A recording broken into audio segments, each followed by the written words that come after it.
믿고 기도하는 자에게 하나님께서 반드시 응답하십니다. 아멘. 때로는 즉각적인 응답도 있지만 오랜 시간 기다리게 하셔서 응답하십니다. 또 내가 기도한 것과 정반대에서 응답이 오는 경우가 있습니다. 내가 죽고 난 다음에 내 아들, 딸들에게, 손자, 손녀들에게 응답이 오기도 합니다. 기도는 이루어진다. 할렐루야. 네, 감사합니다. 우리 옆에 분들과 함께 사랑하고 축복합니다. 인사합시다. 네, 저도 여러분 사랑합니다. 또 함께 우리 전주에서, 용인에서 또 함께하는 우리 참다운 가족들 모두 사랑합니다. 그리고 늘 24시간 여러분들이 제 기도 속에 있습니다. 또 여러분들 생각하면 제가 굉장히 힘이 납니다. 어린 아이를 기를 때에 부모는 어린 아이들을 생각하면 힘이 나죠. 똑같습니다. 하나님의 은혜가 여러분과 함께 하시기를 우리 주님 예수님의 이름으로 축복합니다.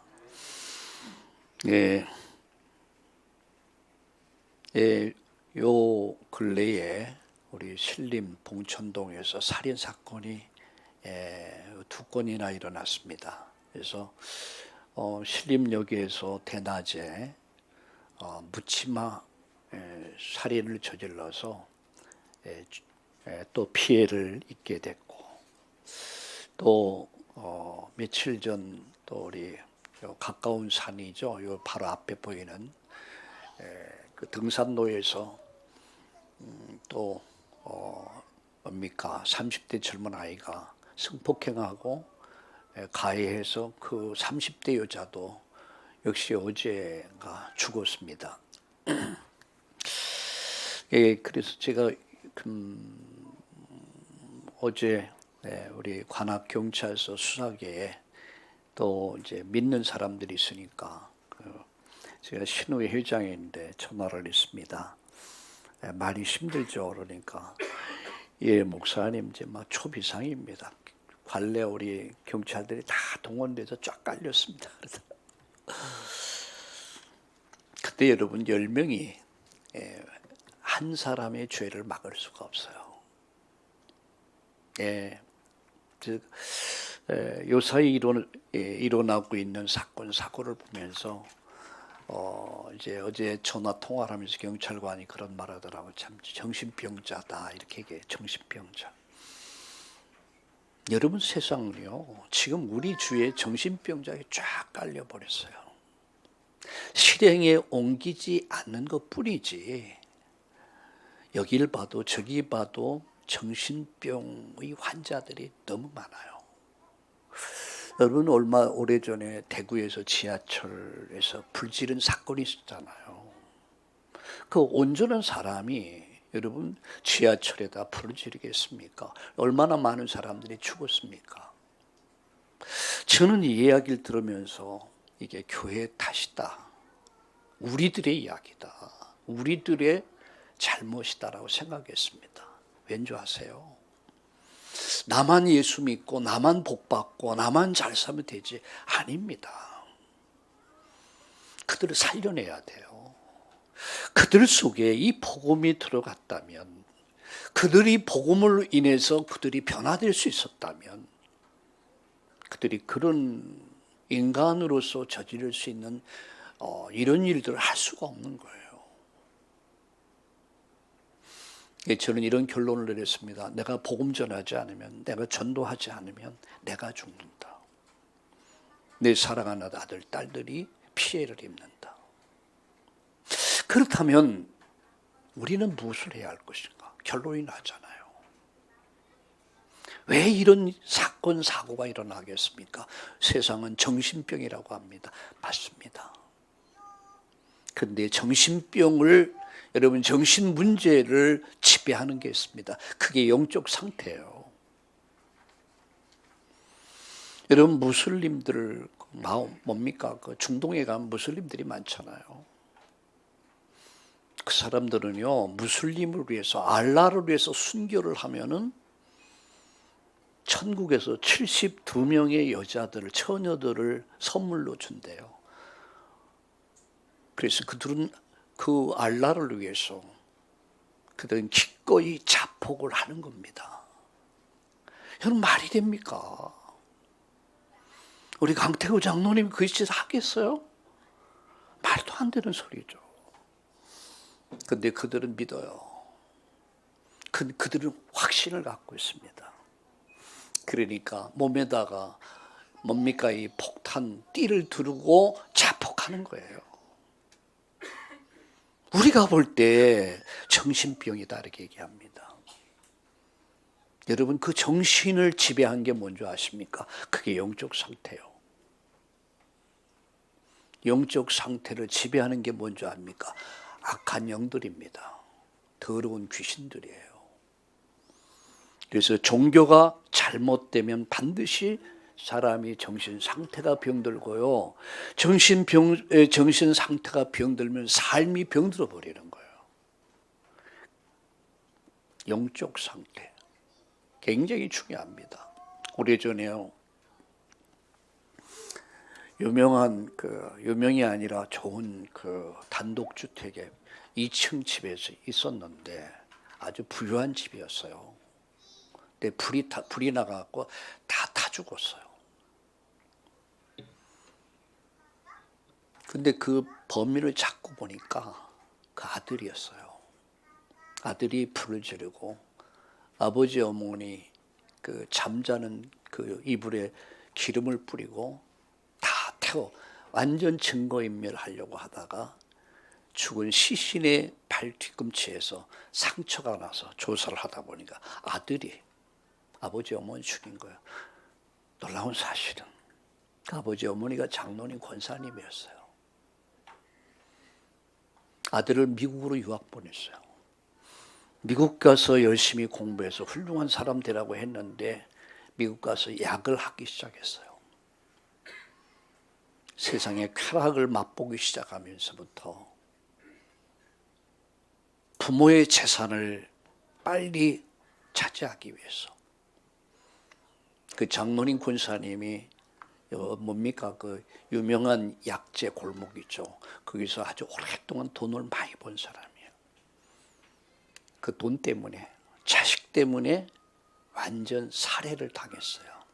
자꾸 보니까 아들. 여러분은 이걸 어떻게 이해를 합니까? 그 자식을 낳아서 길러서 그렇게 키워줬는데 그 자식에 의해서 처참하게 살해를 당하고 불태움을 당해서 죽어야 됐어요. 그게 장로님 권사님이야. 저는 그것을 보면서 나는 이해가 되더라고요. 그 부모의 영적 상태가 결국 자식들의 이 정신 상태를 만든 거예요. 생각을 만든 거예요. 그 생각이 삶을 만드는 거예요. 영적 상태가 뭐죠? 예배 삶입니다. 여러분 정말 예배가 되면요, 그 사람의 생각이 아주 건강해집니다. 그리고 삶이 굉장히 건강해집니다. 근데 영적 상태가 병들어 버리면 생각이 굉장히 병들어 버려요. 삶이 병들어 버려요. 여러분, 예수 믿는 사람들의 최고 가치는 어디 있다고 생각합니까? 제가 제 자신에게 질문해 봤어. 나에게 나는 내가 내 인생에 가장 가치 있는 게 뭘까? 여러 가지일 수 있겠죠. 어떤 사람은 돈일 수 있고, 어떤 사람은 명예일 수 있고, 어떤 사람은 학문일 수 있고, 어떤 사람은 나름대로의 다 가치를 갖고 살아요. 근데 나에게 절대 가치, 그것은 바로 예수 그리스도입니다. 세상의 가치는 다 변합니다. 다 사라져버려요. 근데 진짜 가치, 최고의 가치, 절대 가치, 하나님 우리에게 주신 예수 그리스도의 이 복음은 사라지는 게 아닙니다. 이 복음이 바로 우리에게 있어서는 절대 가치입니다. 여러분, 우리에게 절대 능력이 뭔지 아세요? 능력 중에 최고 능력은 돈이 아닙니다. 권력도 아닙니다. 진짜 능력은 성령의 능력입니다. 그래서 오직 성령이 너에게 임하시면 네가 권능을 받게 될 것이다. 예루살렘, 유대, 사마리아 땅 끝까지서 내 증인이 되리라. 증인되게 하는 능력이 뭡니까? 그게 성령의 능력이에요. 그래서 예배가 중요한 거예요. 예배를 통해서 은혜 받고 힘을 얻어봐요. 여러분의 어떤 환경도 문제도 다 넘어설 수 있는 힘이 생기는 거예요. 절대 사명은 뭡니까? 우리에 있어서 절대 사명, 교회의 절대 사명은 바로 이런 병든 세상을 살려가는 거예요. 병든 사람을 살리는 겁니다. 그래서 예수님 말씀했습니다. 너희는 세상의 빛이다. 너희는 세상의 소금이다.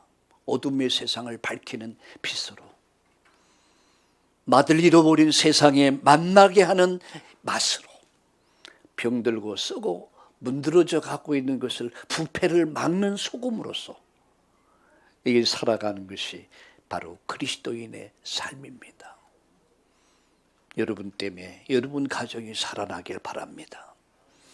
여러분 때문에 여러분의 직장의 현장이 살아나고 사업의 현장이 살아나고 이 사회가 살아날 수 있다면 바로 그것이 참된 그리스도인이요, 참된 성도야. 가치 중에 최고의 가치, 그것을 가진 사람들, 그게 예수 믿는 사람들이에요. 능력 중에 최고의 능력을 가진 사람, 소유한 사람, 그것이 성령의 능력입니다. 사명, 최고의 사명은 세상을 변화시키는 거예요. 세상을 살리는 거예요. 가정을 살리는 거예요. 직장을 살리는 거예요. 여러분 때문에 가정이 살아날 수 있다면, 여러분 때문에 여러분 가문이 살아나고, 여러분 우리 때문에 지역이 살고 민족이 살 수 있다면 하나님이 너무너무 기뻐하는 일이에요. 이것이 우리의 절대 사명입니다. 이 사명을 누릴 수 있기를 예수님의 이름으로 축복합니다. 지난주 저는 이 시간에 사라의 죽음과 발자취에 대해서 말씀드렸습니다. 그의 죽음, 그리고 그가 남긴 발자취. 오늘 이 시간에는 믿음의 후대를 위하여 아브라함이 믿음의 후대를 준비하는 내용을 오늘 말씀을 드리려고 합니다. 아브라함의 부인이 죽죠. 그가 127세를 살았어요. 근데 그도 죽었어요. 여러분 90세까지 100살까지 참 팔팔하게 살았어요. 27년을 더 살았어. 이게 90세 100세까지 남자들이 실끈거리면서 막 연모하던, 도대체 얼마나 이뻤길래 난 이해가 안 돼. 근데 분명한 사실은 그랬다는 거예요. 자, 그가 죽고 이제 그 아들 이삭이 남았죠. 그래서 그 아들 이삭을 장가 보내기 위해서, 결혼시키기 위해서 자기의 종이었던 엘리에셀을 불러서 명령을 내립니다. 이런 중요한 내용을 담고 있는 것이 오늘의 본문입니다. 그런데 이것은 단순한 내용이 아닙니다. 하나님 명하신 언약 성취를 위해서 후대를 준비하는, 미래를 준비하는 그런 내용입니다. 자, 우리 성경 볼까요? 아브라함이 나이 많아 늙었고, 아브라함이 나이 많아 늙었고 여호와께서 그에게 범사의 복을 주셨더라. 아브라함이 자기 집 모든 소유를 맡은 늙은 종에게 이르되 청하건대 내 허벅지 밑에 내 손을 넣어라. 내가 너에게 하늘의 하나님 땅의 하나님이신 여호와를 가리켜 맹세하노니 너는 내가 거주하는 이 지방 가나안 족속의 딸들 중에서 내 아들을 위해서 아내를 택하지 말고 내 고향 내 족속에로 가서 내 아들 이삭을 위해서 아내를 택하라. 아브라함은 하나님께로 받은 언약이 있습니다. 창세기 12장에서 내 씨로 말미암아 큰 민족을 이룰 것이다. 대적의 문을 얻게 될 것이다. 하나님이 언약하셨어요. 이것을 아브라함이 붙잡은 거예요. 그리고 믿음의 출발을 합니다. 갈대우를 떠나. 그리고 이스마엘을 버립니다. 그리고 하나님 앞에 이삭을 드리는 내용이 나오죠.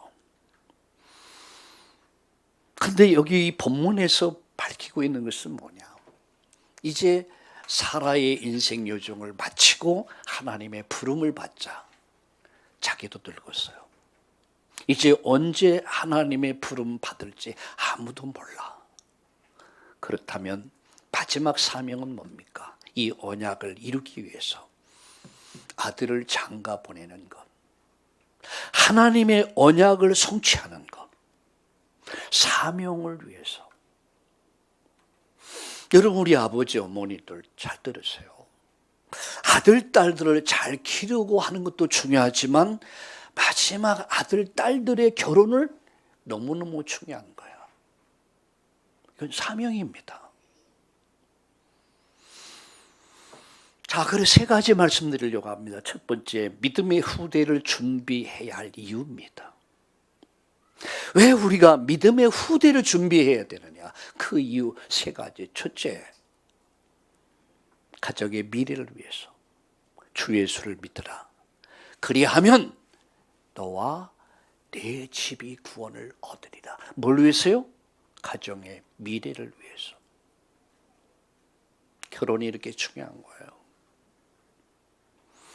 여러분, 며느리가 어떤 며느리가 들어오느냐에 따라서 가정은 전혀 달라질 수 있습니다.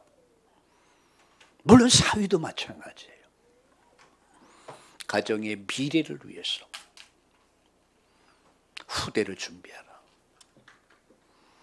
자, 국가의 미래와 관련됐습니다. 창세기 22장 17절입니다. 내 씨가 크게 번성하여 대적의 문을 얻게 될 것이다. 뭘 말하면 국가의 미래란 말이에요. 마태복음 창세기 23장 18절에 보면 세계 복음화의 미래란 말이에요. 누가? 우리 후대들이에요. 21세기의 위기는 뭔지 아세요? 가정의 위기입니다. 정상적인 가정이 거의 없을 정도로 가정이 붕괴되고 있습니다. 그러다 보니까 가정이 무너지니까 당장 시급한 문제가 뭐냐면 청소년의 문제예요. 정상적으로 아이들이 성장을 하지 못해요. 세상은 너무나 죄악이 관영하고요. 온갖 매체가 우리 아이들을 다 병들게 만들어요.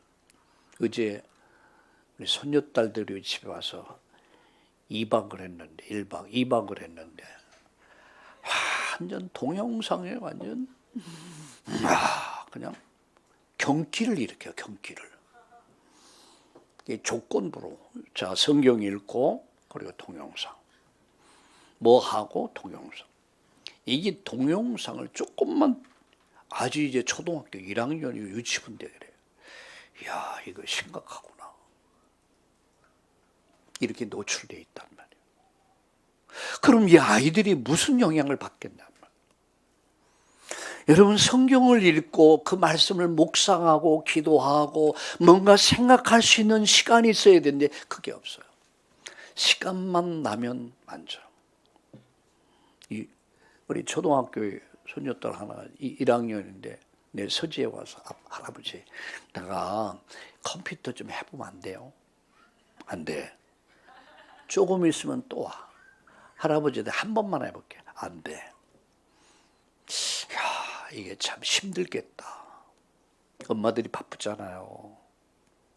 바쁘다 보니까 아이들은 찡찡거리잖아. 근데요, 일단 그래 1시간 약속을 해요. 와, 집안이 얼마나 조용한지 몰라. 아주 조용해요. 야, 엄마들이 정말 약하겠구나. 전 거기서 그걸 봤습니다. 가정이 있다면 울타리가 있겠죠. 가정이 없으면 울타리 없습니다. 그러면 어떻게 돼요? 막 노출돼 버리는 거예요.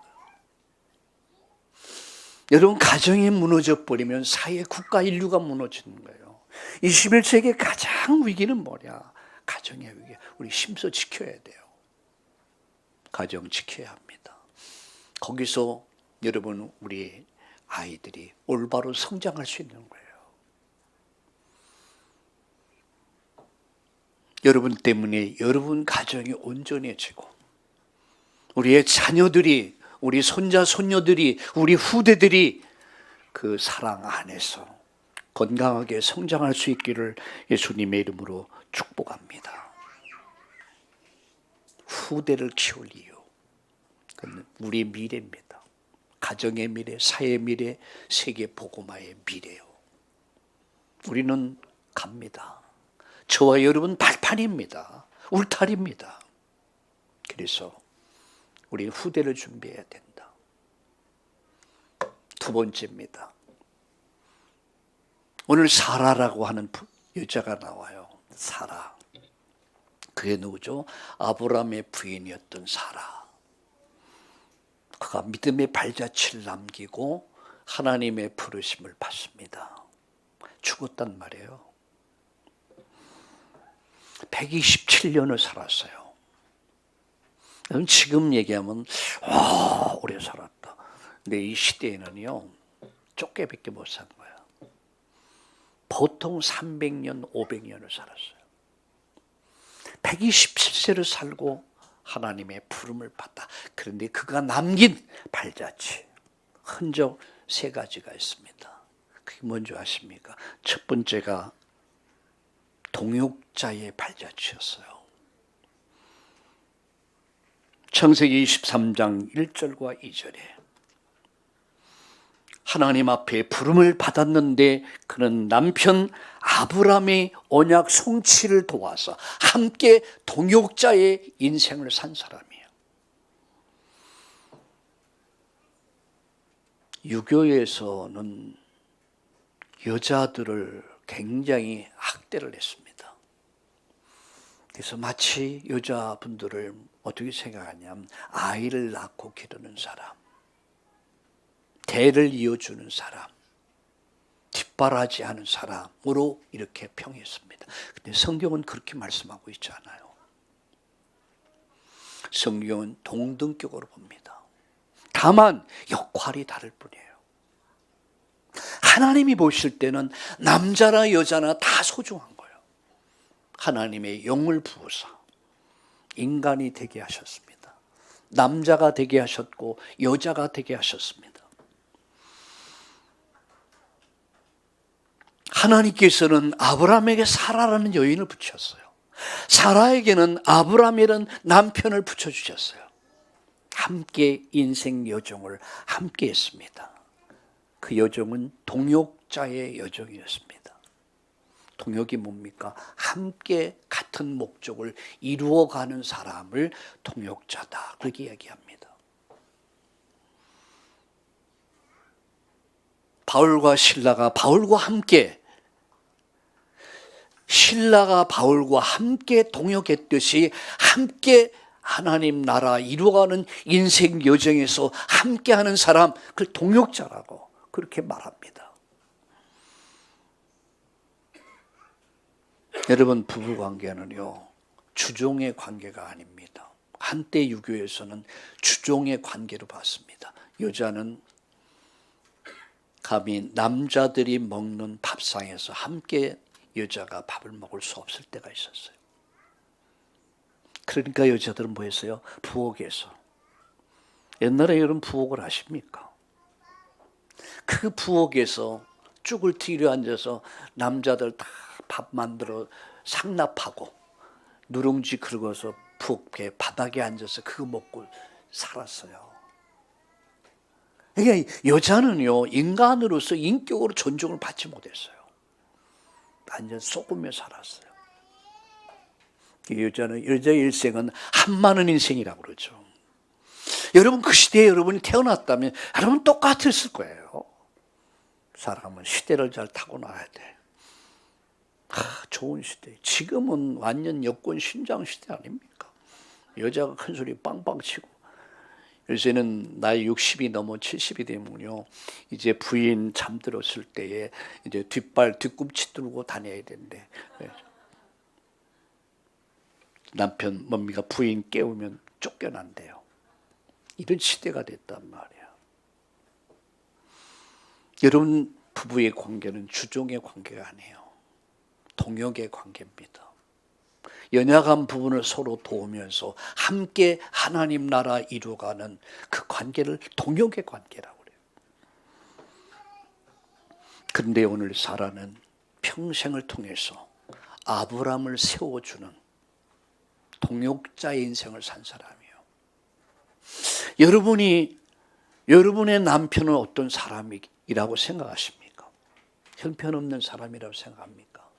어떤 자매가 제가 이제 주례해서 결혼을 이렇게 시켰는데 못 살겠다 하더라고요. 그래서 이혼을 하겠다라고 얘기하다 그래서 제가 얘기했습니다. 완벽했으면 하나님 붙이지도 않았다. 모자라니까, 부족하니까 아무래도 자매가 이 사람을 살릴 수 있기 때문에 능력 있게 받기 때문에 붙여준 게 아니겠냐. 헌신해라. 희생해라. 그게 사는 길이다. 처음에는 못 살겠다 하더라고요. 근데 말씀을 잘 받아들여서 마침내 믿음으로 살고 남편을 장로로 이렇게 세우더라고요. 여러분, 남녀의 관계는, 부부의 관계는 주종의 관계가 아니라는 걸 아셔야 돼요. 동역의 관계, 서로 돕는 자라는 거. 그럼 부부가 문제될 게 아무 없죠. 왜? 연약한 부분을 서로 도와주는 거. 제가 인생을 이렇게 쭉 살아오면서 느끼는 것이 뭐냐면 내게 부족함이 많아요. 참 모자라는 게 많아.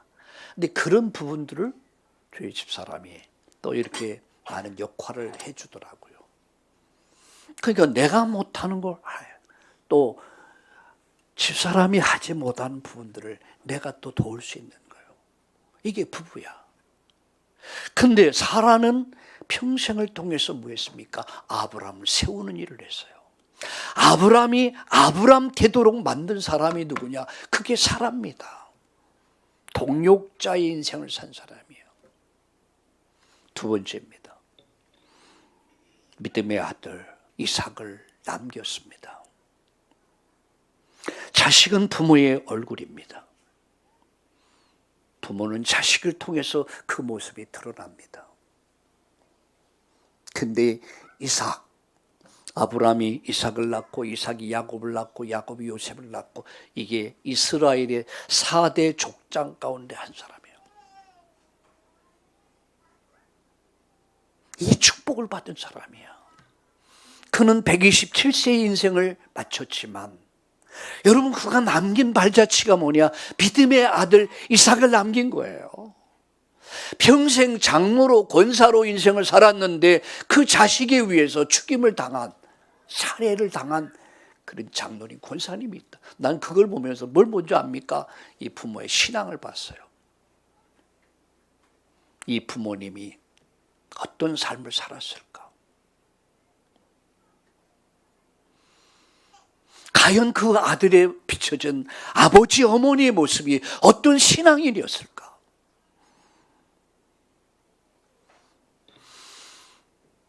믿음의 어떤 모습은 전혀 보지 못한 종교인의 모습, 형식 속에 머물러 있던 아버지 어머니의 장로요 권사요 부유한 집안이었는데 그 가정에는 어떤 볼 것이 없었지 않겠는가.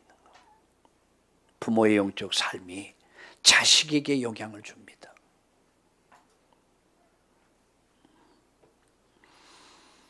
사라는 127세를 살았어요. 그리고 하나님의 부름을 받았습니다. 그는 아브라함을 믿음으로 세워놓고, 그죠? 마지막 아브라함이 모리아산에서 아들을 하나님께 드리는 그 믿음, 그게 어디서 사라였단 말이야. 그것을 확인하고 하나님은 사라를 부르셨어요. 네 사명은 여기까지다. 남편을 세웠다는 얘기예요. 우리 여자분들, 여러분의 사명이 뭔지 아세요? 남편을 세우는 거야. 우리 엄마들의 사명, 자식을 세우는 거예요. 이삭을 흔적으로 남겼어. 발자취로 남겼단 말이에요. 옛말에 이런 말이 있습니다. 부전자전 모전 여전이다. 무슨 말이죠? 남긴단 말이야. 남겨. 그리고 그는 열국의 어미가 됩니다. 열국의 어미. 열왕이 너를 통해서 그 후대를 통해 태어나요. 누가? 사라의 그 흐름을 통해서 열국의 어미가 돼. 모든 열국이 존경하는 인물이 됩니다. 저는 이런 생각을 해봅니다. 저도 사라와 같이, 아브라함 같이 내 인생의 여정에서 내 미션이, 사명이 닿으면 하나님 나 부르실 텐데 난 어떤 흔적을 남길 것인가? 난 어떤 흔적을 남기지? 그리고 후대가 나를 어떻게 평가할 것인가? 그러니까 굉장히 마음이 좀 아주 무거워지더라고요. 열국의 어미, 모델이 됐다는 얘기예요. 어머니의 모델이 됐단 말이에요. 우리 참다운 우리 교회 성도님들, 여러분은 어떤 모습입니까? 여러분 아들, 딸들이 볼 때, 손자, 손녀들이 볼 때 우리 엄마는, 우리 할머니는 참으로 열국의 어미였다. 모델이었다. 이렇게 비춰진다면 여러분 승리한 거예요. 여러분 성공한 삶입니다. 세 가지 흔적. 첫째는 뭘 했습니까? 남편과 함께 동역자의 인생. 두 번째, 아들, 믿음의 아들 이삭을 남겼고, 세 번째, 열국의 어미가 됐다는 사실. 자, 오늘 세 번째 마지막으로 그의 남편 아브라함이 남긴 믿음의 흔적입니다. 아브라함이 무엇을 남겨요? 후대를 남겼어요. 사라가 다 이루지 못한 그 사명을, 아브라함이 이 사명을, 미션을 이룹니다. 그 미션이 뭐죠? 아들을 결혼시키는 거예요.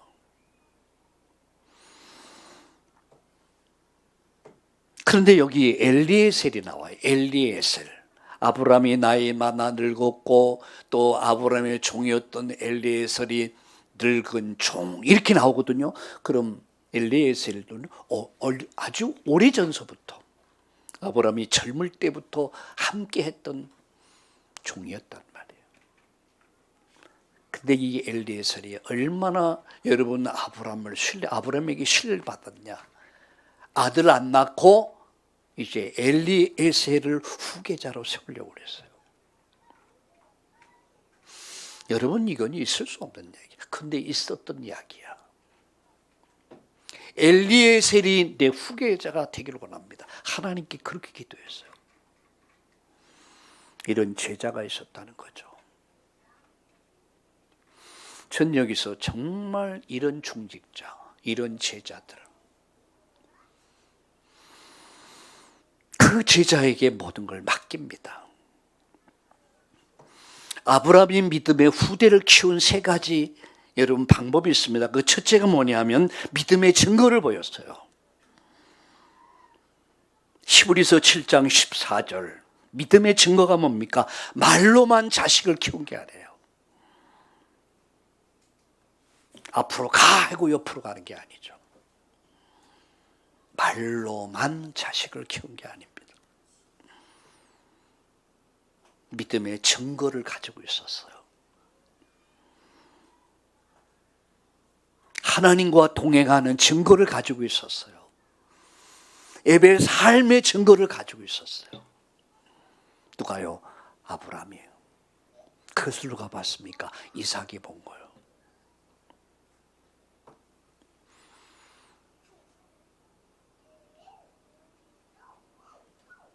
우리의 신앙의 증거들을 자식들이 볼 수 있어야 합니다. 그걸 어린 여러분 이삭이 본 거예요. 하나님이 어떻게 응답하시는가 그걸 본 거예요. 누가? 이삭이. 그 아버지 아브라함은 믿음의 증거를 가지고 자식을 키웠습니다.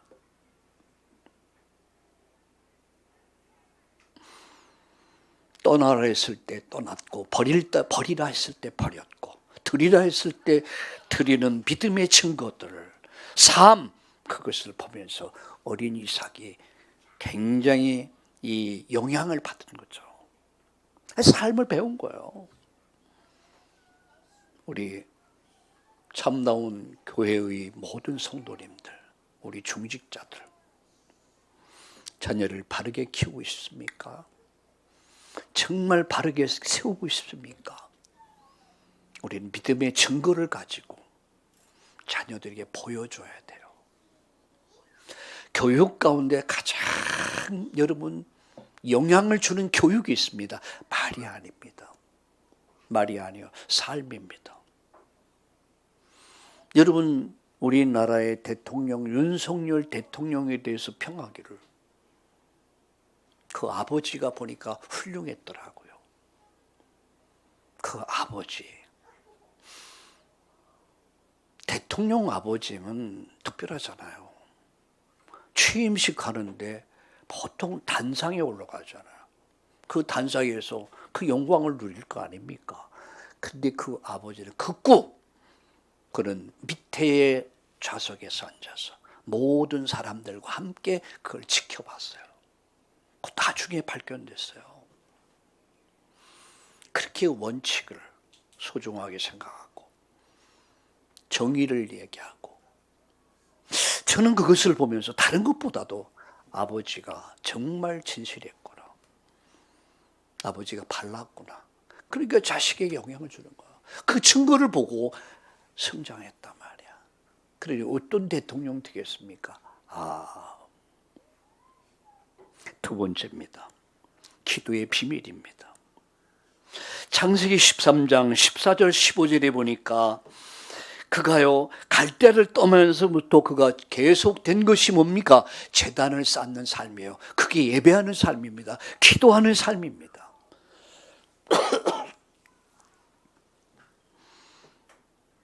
그걸 보여준 거예요.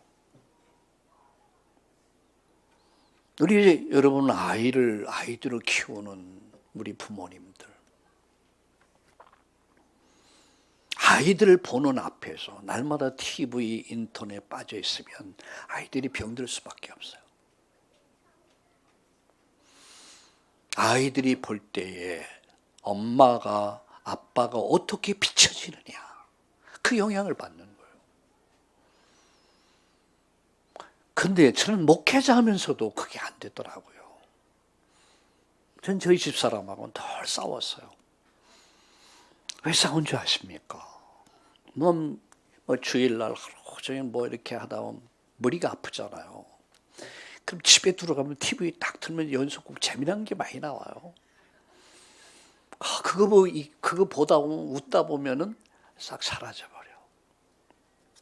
근데 그냥 잠깐 보는 건 좋은데 한번 거기에 중독돼 버리면 제가 얘기 드렸잖아요. 옛날에 모래시계라는 영화가 있었어요. 드라마 모래시계. 루루루루 이렇게 나오는 루루루 하도 내봐.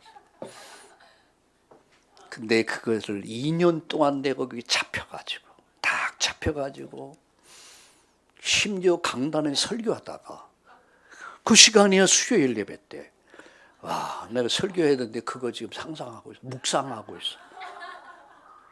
이렇게요. 2년 동안을 헤맸습니다. TV 안 봐야지. 한참 안 보다가 어떻게 보다 주몽이라는 게 나와가지고 주몽. 여기 또 잡혀서 1년 가까이 안 되겠다. 그래 TV를 없애버렸어요. 예? TV는 나의 목자시니 내가 부족함이 없으리로다. 나로 말미암아 편안한 소파에 앉게 하시고, 거기에 잡혀버리니까 아이들에게 내가 예배드리고 기도하는 그런 모습을 보여주지 못했어요. 말은 그렇게 하면서 난 삶을 보여주지 못했어요. 그런데 아브라함은 여러분 뭘 봤습니까? 이삭은 어릴 때부터 예배하는 걸 봤어요. 기도하는 걸 봤어요. 이게 각인되고 뿌리 내리고 체질이 되고 삶이 된 거예요. 그게 이삭입니다. 여러분 보세요. 이삭의 인생 여정에서 고난이 있었는가? 없습니다. 이삭의 인생을 보면요, 이삭은 형통한 자가 되었더라. 그게 단어야. 이삭의 단어. 우물을 파면 우물이 나옵니다. 농사를 지으면 100배 나왔습니다. 대적할 자가 없어요. 기도의 비밀. 기도의 비밀 가지고 우리 자녀를 키웁시다. 세 번째 마지막, 언약의 자녀들에게 심었어요. 언약의 자녀에게 22장 11절과 19절에 여러분 시각적으로 가장 훌륭한 교육이 뭡니까? 보여주는 교육이에요. 그게 모리아의 산 사건입니다. 그곳에서 하나님을 향한 절대 신앙을 가지고 순종의 길을 갑니다. 그건 십자가의 길입니다. 아들을 죽여야 되는 길이에요. 그러나 말씀이기 때문에 하나님 말씀 앞에 믿음 가지고 순종의 길을 가요. 그래 아들을 잡기 위해서 모리아 산에서 칼을 내리려 합니다. 하나님이 감동하셨어요. 아브라함아, 아브라함아, 칼 내지 마라. 정말 네가 나 사랑한 줄 알겠다. 하나님 인정하셔요. 하나님 보증하십니다. 우리 장로님들, 군사님들, 집사님들 잘 들으세요. 교육은 말이 아닙니다. 교육은 삶입니다. 예배는 이렇게 하는 것이다. 기도는 이렇게 하는 것이다. 말씀은 이렇게 읽는 것이다. 전도는 이렇게 하는 것이다. 우리는 왜 살아야 되는가? 삶의 이유를 가르쳐주고, 내가 건강할 이유를 가르쳐주고, 경제 회복의 이유를 가르쳐주면서 하나님 내게 맡겨주신 가정, 내 사랑하는 아들, 딸들, 손자, 손녀들에게 언약을 전달하는 이런 믿음의 가정, 믿음의 부모가 되기를 예수님의 이름으로 축원합니다. 저도 여러분도 하나님 우리의 미션이 다하는 날 부르실 겁니다. 그럼 저도 여러분도 발자취를 남겨요. 어떤 발자취 남기겠습니까? 동역의 발자취, 믿음의 아들을 남기고, 여러분 열국의 어미가 됐든 모델이 됐든 여러분 사라와 같이 더 그 마지막 미션을 다하려고 하는 아브라함과 같이 우리의 후대를 위해서 여러분 아들, 딸들을 기도하셔야 합니다. 결혼을 위해 기도해야 합니다. 우리는 세상 사람들 같지 않습니다. 올바른 가정에서 올바른 자녀가 태어나고, 그 올바른 자녀들이 결국 정치, 경제, 사회, 교육, 문화, 세상을 이끌어갈 수 있어야 돼요. 그래야만이 이 땅이 건강하고 이 땅이 세계 복음화의 그런 나라의 뜻을 이룰 줄로 믿습니다. 기도하겠습니다. 믿음의 후대를 위해서 준비하는 우리 참다운 교회가 되게 하여 주옵소서. 내가 사랑하는 아들, 딸들, 손자, 손녀들, 우리 후대를 위해서 지금부터 기도하고 내가 먼저 믿음으로 사는 삶을 살게 하여 주옵소서. 우리 사랑하는 아들, 딸들에게, 손자, 손녀에게 믿음은 이런 것이고, 기도는 이런 것이고, 예배는 이렇게 드리는 것이고, 전도는 이렇게 하는 것이다, 이렇게 세상은 이렇게 사는 것이다라고 보여줄 수 있는 신앙의 모델이 될 수 있도록 축복해 주옵소서. 그 속에서 이삭과 같은 인물이 일어나게 하시고 그 속에서 아브라함 같은 그런 정말 통역자들이 후대들이 일어나도록 축복해 주옵소서. 정치, 경제, 사회, 교육, 문화를 바꿔갈 엘리트들이 영적 서밋, 기능 서밋, 문화 서밋이 일어나게 하여 주옵소서. 예수님의 이름으로 감사하며 기도드립니다. 아멘.